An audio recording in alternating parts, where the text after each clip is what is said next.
Welcome to SheByte, a space for modern wisdom, real talk, and bold living.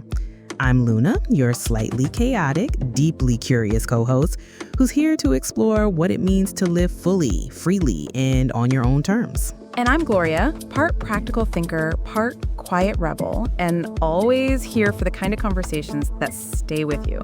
Together, we're diving into the conversations that matter, from self-trust and solo adventures to the quiet power of choosing yourself. Today's episode, one of our absolute favorites, the rise of solo adventures.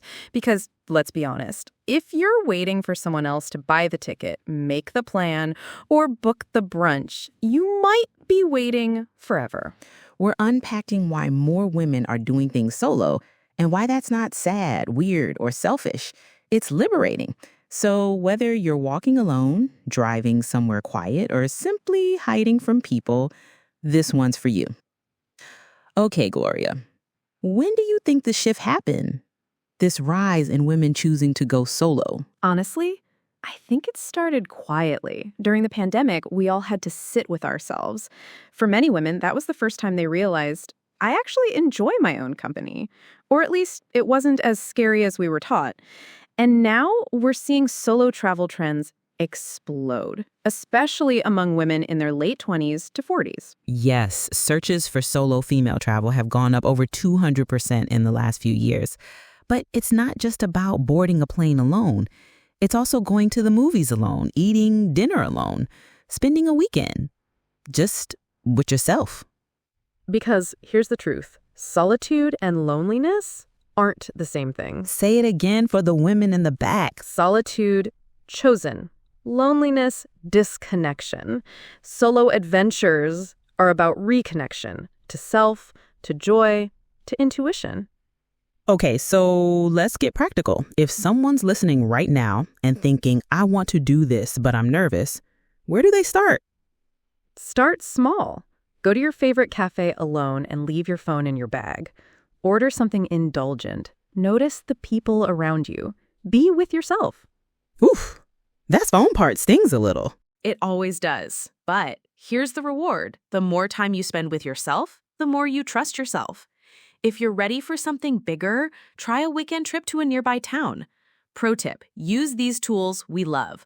Wanderlog, free, simple trip planning. Happy Cow helps you find great food spots. And of course, use ChatGPT.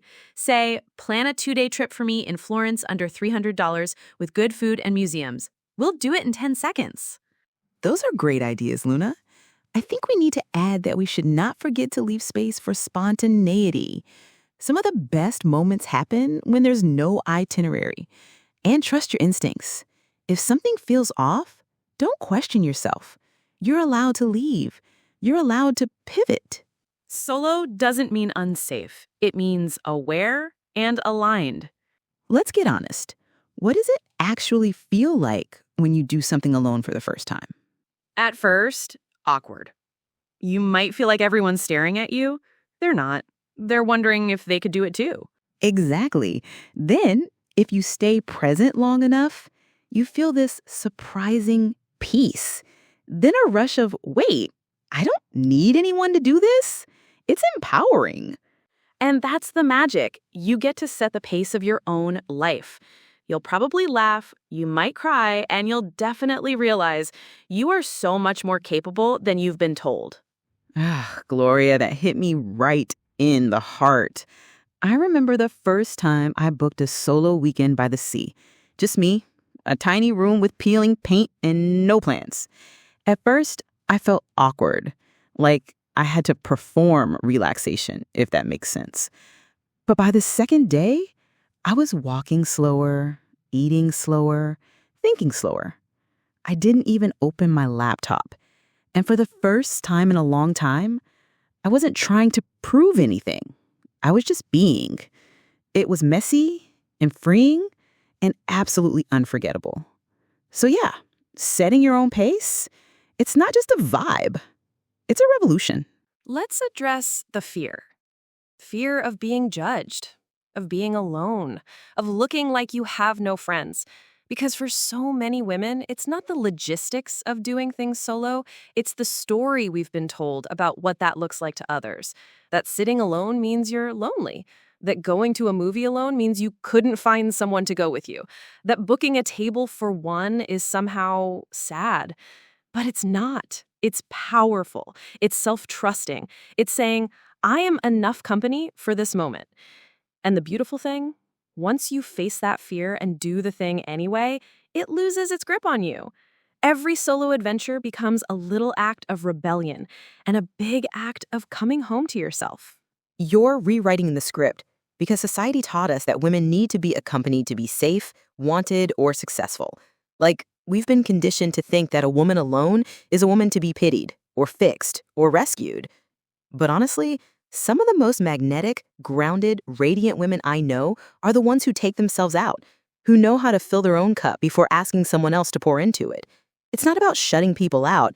It's about not outsourcing your joy, your decisions, or your worth. When you realize you don't need permission to live fully, it's like the volume gets turned up on your life. I totally agree with you, Gloria. And you can still want connection, relationships, community. Of course you can. We're human. We're wired for that. But you no longer need them to feel complete. That's the shift. Because once you experience being content with your own company, everything else becomes a beautiful addition, not a requirement. It's like, instead of filling a gap, relationships start to expand what's already whole.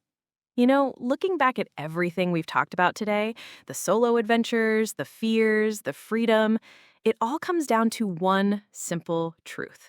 Your relationship with yourself is the foundation for everything else.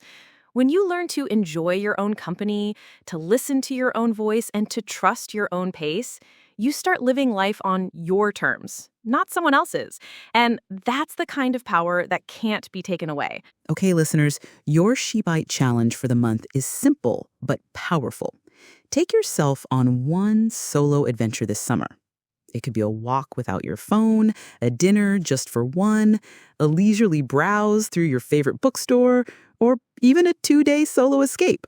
No matter what you choose, this is your time to explore, reflect, and enjoy your own company. You've got this. And when you do, don't document it for anyone but yourself. Write about it. Breathe it in. Let it be yours. Before we go, I've got a little something for you. Because listening is just the beginning. We created a free mini workbook to go with this episode, The Rise of Solo Adventures. It's filled with reflection prompts, tiny challenges, and space to help you actually take action on the things we talked about today. You can find the link in the episode description. Download it, print it, write in it, toss it in your bag for your next solo cafe date. Make it yours. Because your solo journey, it starts with a single, brave yes. And that's a wrap for today's episode.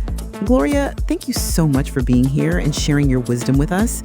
To our listeners, thank you for spending this time with us. We can't wait to hear about your solo adventures. Empowerment in every bite. This is SheByte.